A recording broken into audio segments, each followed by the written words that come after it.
এদিকে বড়ুয়ায় কংগ্রেস তৃণমূল কংগ্রেসের মধ্যে সংঘর্ষ, কংগ্রেস এজেন্টদের বাধা তৃণমূলের।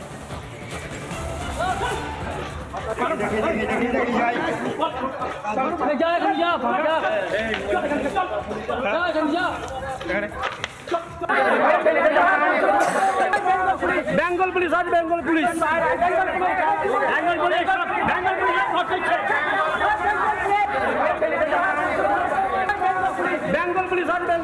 আমাদের সঙ্গে টেলিফোনে রয়েছেন প্রতিনিধি ইন্দ্রাশিস বাগচি। ইন্দ্রাশিস, বড়ুয়ায় কংগ্রেস তৃণমূল সংঘর্ষের ছবি দেখতে পাচ্ছি, কি হয়েছিল, কেন এই সংঘর্ষ? একেবারে দেখো বিশাখা, বড়োয়ার 51 এবং 52 নম্বর বুথ, সেখানেই মূলত যেটা অভিযোগ উঠে আসছিল যে কংগ্রেস এজেন্টকে বুথে ঢুকতে প্রথমে বাধা দেওয়া হয় এবং তৃণমূলের বিরুদ্ধে বুথ দখলের চেষ্টার একটা অভিযোগ কিন্তু উঠতেই থাকে এবং তারপরে সেখানে কেন্দ্রীয় বাহিনী এবং পুলিশ পৌঁছায় এবং তারপরেই কিন্তু সেখানে জমায়েত হয়েছিল। সেই জমায়েত তারা ছত্রভঙ্গ করার চেষ্টা করে এবং সেই সময় দেখা যায় যে পুলিশ আধিকারিকরা তারা কিন্তু লাঠিচার্জ করে এবং এই পরে কিন্তু গোটা এলাকা কার্যত উত্তপ্ত হয়ে ওঠে। যারা সেখানকার যারা স্থানীয় যারা ভোটার রয়েছে তারা পুলিশের বিরুদ্ধে কিন্তু অভিযোগ তুলতে থাকে যে বেশ কয়েকটি বাইক কিন্তু সেখানে ভাঙচুর করা হয়েছে, এমনটাও কিন্তু অভিযোগ এবং তারপরে গোটা এলাকায় কার্যত উত্তেজনা ছড়ায়। পরে বিরাট পুলিশ বাহিনী ঘটনাস্থলে গিয়ে সেই পরিস্থিতি তারা সামাল দেওয়ার চেষ্টা করে। তবে বড়োয়ার এই যে 51 এবং 52 নম্বর বুথে যেভাবে একটা উত্তপ্ত পরিস্থিতি বুধবার একটা পরিস্থিতি তৈরি হলো, তাতে কিন্তু গোটা এলাকায় এই মুহূর্তে উত্তেজনা ছড়িয়েছে। ইতিমধ্যে এই ঘটনা কিন্তু কানে এসেছে তোমার হচ্ছে বহরমপুর লোকসভা কেন্দ্রের কংগ্রেস প্রার্থী অধীর চৌধুরীর এবং তিনি এই ঘটনা নিয়ে নিকট দ্বারস্থ হতে চলেছেন, এমনটাও আমরা জানতে পারছি। স্বাভাবিকভাবে এই ঘটনা নিয়ে গোটা এলাকায় এই মুহূর্তে উত্তেজনা ছড়িয়েছে। এখনো পর্যন্ত গোটা এলাকায় চাপা একটা উত্তেজনায় রয়েছে। স্থানীয় যারা ভোটার রয়েছেন তারা ভয়ের মধ্যে রয়েছেন, আতঙ্কের পরিবেশ তৈরি হয়েছে এবং আদৌ তারা শান্তিপূর্ণভাবে ভোট দিতে পারবেন কিনা সেই ছবি দেখতে পাচ্ছি, উত্তেজনা, লাঠিচার্জ এবং যার সূত্রপাত অভিযোগ উঠছে তৃণমূলের বিরুদ্ধে বুথ দখলের চেষ্টা করা হচ্ছিল, তার জেরেই এই উত্তেজনা। ধন্যবাদ ইন্দ্রাশিস।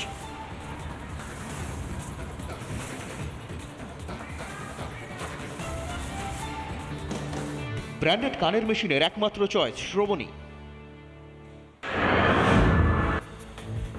অশান্তি দিয়ে শুরু হলো চতুর্থ দফার ভোট গ্রহণ। বেলডাঙ্গার মির্জাপুরে উত্তেজনা, 85 নম্বর বুথের কাছে জমায়েত হঠাতে লাঠি উঁচিয়ে তাড়া করে কেন্দ্রীয় বাহিনীর জওয়ানরা।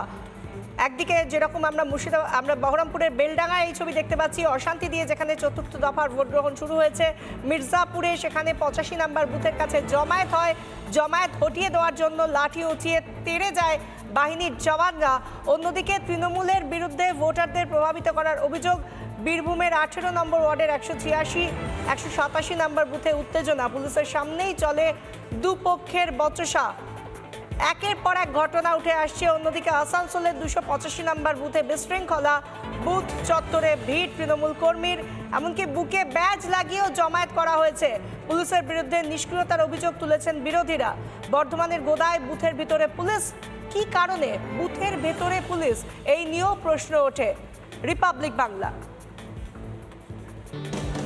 ব্র্যান্ডেড কানের মেশিনের একমাত্র চয়েস শ্রবণী।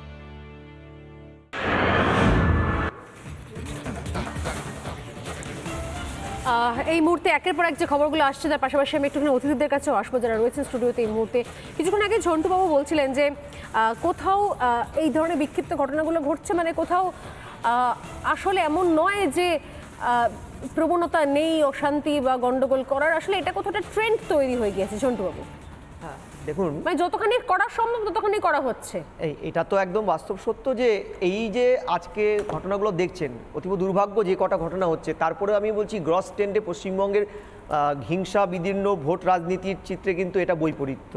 তার কারণ তৃণমূল কি ভালো হয়ে গেছে, একটু হলো যেন একটা অন্য ছবি এবারের ভোটে দেখতে পাচ্ছি। তৃণমূল কি ভদ্র হয়ে গেছে? একদম নয়। এই বাইনারিটা একদম বিশ্বাস করবেন না জনগণ যারা শুনছেন। তৃণমূল কার্যত এই মুহূর্তে অ্যাপেন্ডিসাইজে ভুগছে। তৃণমূল কার্যত বিকলাঙ্গ হয়ে গেছে ভোট এই সন্ত্রাসে। কেন যে না আমাকে বলবেন, আপনি বলবেন যেই ধরনের মেশিনারি ব্যবহার করে কার্যত হিমঘরে চলে গেছে। এই মুহূর্তে তারা জানে জনগণের দেওয়াল লিখন ধরে ধরে বেড়ানো, আমি একটা হিন্ট দিচ্ছি, একটা হিন্ট এন্টার প্রসেসে। মানে সন্ত্রাস হলো সমস্যা, সন্ত্রাস না হলেও সমস্যা। তাই সন্ত্রাসটা তোমাদের দরকার। সন্দেশখালী থেকে শুরু করে এন্টার পশ্চিমবঙ্গের স্বর্ণালী এই মুহূর্তে চিত্রে মানুষ কিন্তু পুরোপুরি রাস্তায় রুখে দাঁড়িয়েছে, উন্নয়ন রাস্তায় নামিয়েছিল ওরা, মানুষ রুখে বাড়ি। আমি সৌরভের উত্তরটা নিই। সৌরভপ্রিয়, মানে সন্ত্রাস এই যে বলা হচ্ছে যে আপনারা বলছেন হলেও সমস্যা না হলেও সমস্যা, কিন্তু তারপর আমরা যদি দেখি ভোট পার্সেন্টেজের নিরিখে ঝন্টুবাবু আরো ভালো বলতে পারবেন, গতবারের যে ভোট পার্সেন্টেজ লাস্ট ফেজে হয়ে গেল, যেখানে জঙ্গিপুর ছিল, মুর্শিদাবাদ ছিল, সেখানে কিন্তু সেই কারণে ভোট পার্সেন্টেজও কম হয়েছে, এবং যেটাও কিন্তু আমি জানি না কতখানি সিগনিফিকেন্ট, অর্থাৎ সন্ত্রাসও যেরকম কমেছে সেরকম তাহলে পার্সেন্টেজও তো কমেছে। এইটার কি কানেকশন রয়েছে? ঝন্টুবাবু আজকে থেকে কানেকশনটা বলো আমাকে। ওই তো বলছি, ঝন্টুবাবু আজকে থেকে নয়, 2019-এর আগের থেকেই তিনি বিভিন্ন হিন্ট দিয়ে যাচ্ছেন এবং মিলেও ব্যাপারে। হ্যাঁ, আমরা মিলেও, এবং সেখানে 100% মিলিয়েছি আমরা, মানে তৃণমূল বাবু বলে দেই 19-এ আমরা 100% মিলিয়েছিলাম। পাবলিক হিন্ট দিচ্ছে যে আমরা জিতছি, আমরা জিতবো, মমতা বন্দ্যোপাধ্যায় থাকছে, এবারও তাই হতে চলেছে শান্তিপূর্ণভাবে। আমি একটা আপনার সিরিয়াস প্রশ্নকে অ্যাড্রেস করতে চাই, সেটা হচ্ছে যে দেখবেন এবারে বহু জায়গাতে ভোট পার্সেন্টেজ সাডেনলি কমে গেছে। কমে যাবার প্রথম সবথেকে সিগনিফিকেন্ট হচ্ছে, আমি বললাম যে স্পেসিফিক্যালি বলে দিলাম, মুর্শিদাবাদ এবং জঙ্গিপুর। না, শুধু এই মুর্শিদাবাদ জঙ্গিপুর না, বহু জায়গাতেই কমছে, এবং সেই কমার কারণটা হচ্ছে যে ধরুন তৃণমূল কংগ্রেস যে সমস্ত জায়গায় ভোট মেশিনারি ইউজ করে ভোট লুটতো, সেই লোটাটা করতে পারছে না বলেই পার্সেন্টেজটা কমছে। আমি যেমন দায়িত্ব নিয়ে আপনাকে বলছি, আপনি যদি যান দেখবেন ডায়মন্ড হারবারে জাহাঙ্গীর যে জোনটা কন্ট্রোল করে, ধরুন ফলতা বা ধরুন হচ্ছে বজবজ, এই সমস্ত জনে 90%-এর কাছাকাছি ভোট পোল হয়, এবং সেই 90%-এর মধ্যে 90% রাদার 10% অফ দ্যাট 90% হচ্ছে তৃণমূল কংগ্রেস পায়। ফলে ভোট লোটার যে অ্যাপ্রোচ, সেই যেমন ধরুন ঘাটালে নির্বাচন হবে, এই যে কেশপুর নিয়ে দেব রিয়াক্ট করেছে কেন? কারণ আপনি দেখবেন কেশপুরে পুরোটা ওরা ভোট লোটে তৃণমূল কংগ্রেস, এবং দেব বুঝতে পেরেছে যে এবারে যদি ভোট লোটা কোনোভাবে বন্ধ হয়ে যায় তাহলে ওর ক্ষেত্রে এটা এফেক্ট করে দেবে একদম। ফলে আপনি এটা মাথায় রাখবেন, এই যে ধরুন কৃষ্ণনগর ইলেকশন হচ্ছে, এর একাধিক চাপড়া ফাপড়া যে সমস্ত চোপড়া ফোপড়া যেসব জায়গাগুলো আছে, হ্যাঁ, যেখানে মানিকবাবু গ্রেপ্তার হয়েছেন ওই বিধানসভা, সেইগুলোতে আপনি দেখবেন পার্সেন্টেজ অফ ভোট কাছাকাছি প্রায় 90%। এটাও তো বলা হয় যে ভোট বেশি হলে মানে সেটা কোথাও, সেটা যদি স্বতঃস্ফূর্ত ভোট হয়, আর যদি সেটা করিয়ে নামার ভোট হয় তাহলে মুশকিল। কিছু জায়গায় তৃণমূল পলিসি কি নেয়, ভোট দিতে দেবে, নিজেরাই গিয়ে করিয়ে নেবে, আর কিছু জায়গায় এরা ভোট পোল করতেই দেবে না। যেমন আমি আপনাকে বলছি, বীরভূমে বহু জায়গায় এরা চাপা সন্ত্রাস করছে, আপনি তো দেখছেন বুথে সেন্ট্রাল ফোর্স আছে, এরা এলাকায় আমি এই পার্সেন্টেজগুলো নিয়ে একটু কথা বলবো, আমি আসছি। অন্যদিকে এই মুহূর্তে আমরা নজর রাখবো জামুরিয়ার দিকে। জামুরিয়ার একটি বুথে পাকড়াও বহিরাগত, ক্যামেরা দেখা মাত্র পালিয়ে গেল যুবক। সরকারি আধিকারিকের সঙ্গে কথা বলার অভিযোগ, ভোটার তালিকা নিয়ে তার আলোচনা করছিল সে, এমনই অভিযোগ উঠে আসছে। ভোটার তালিকা নিয়ে সরকারি আধিকারিকের সঙ্গে আলোচনা করা হচ্ছিল, এমনই অভিযোগ এই বহিরাগতর বিরুদ্ধে। যাচ্ছেন কেন, কি কাজে এসেছিলেন বলুন? আমি নাম চেক করতে। হ্যাঁ, আপনি নাম চেক, আমার নামটা চেক করতে। আপনি তো অনেকের দেখলাম ভোটার লিস্ট নিয়ে আপনি করছেন। আপনি ভোটার লিস্ট নিয়ে করছেন, পারেন 100 মিটারের মধ্যে? না স্যার, সরি। কি নাম আপনার? কি নাম আছে আপনার? নাম কোন দলের হয়ে বসছেন? কোন পার্টির লোক আপনি? ছেড়ে দেন। আপনি ক্যাম্পাসে ভেতরে আপনি বসে আছেন। আমরা দেখতেই পাচ্ছি এই বহিরাগতকে যখন থেকে তার নাম জিজ্ঞাসাবাদ করা হচ্ছে, তার কেন সে এসেছে তা জিজ্ঞাসা করা হচ্ছে, তা দেখেই আস্তে আস্তে পিটটান দিচ্ছে সে। আমাদের সঙ্গে রয়েছেন আমাদের প্রতিনিধি ব্রজ। ঠিক কে এই ব্যক্তি, তার সম্পর্কে কি জানতে যাচ্ছে, কি বলছিল সরকারি আধিকারিকের সঙ্গে এই ব্যক্তি?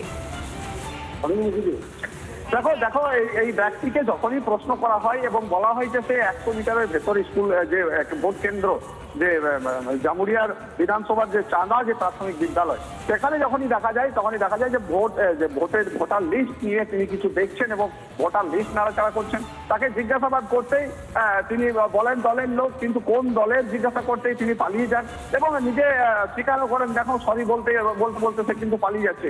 স্বাভাবিকভাবেই দেখা যাচ্ছে যে বহিরাগত যে ব্যক্তি সে কিন্তু ওখানে ঢুকে পড়েছিল এবং ক্যামেরার নজরে আসতেই সে কিন্তু সেই জায়গা থেকে কেটে পড়ে। স্বাভাবিকভাবেই দেখা যাচ্ছে যে বহিরাগতরা তারা কিন্তু যাচ্ছে এবং সেই চত্বরে যাচ্ছে। আমরা কিছুক্ষণ আগেই আরেকটা ছবি দেখিয়েছি যে বুথ চত্বরে গিয়ে যে দলের যে দলীয় যে ব্যাচ, সেই ব্যাচ করে ওরা হাতে ঘুরে বেড়াচ্ছে, কেউ বাধা দিচ্ছে না, পাশেই পুলিশ রয়েছে, কোন রকম তাকে প্রশ্ন করা হচ্ছে না। বুথের মধ্যে বহিরাগত, সন্দেহজনক বহিরাগত কি করছিল তা নিয়ে প্রশ্ন, ক্যামেরা দেখেই সে পালিয়ে গেল এবং কোন রকম তথ্য দিতে নারাজ, পালিয়ে গেল সোজা। অন্যদিকে কুলটিতে বুথের সামনেই করা হয়েছে ক্যাম্প, সরিয়ে দেওয়া হলো বাহিনীর তরফ থেকে।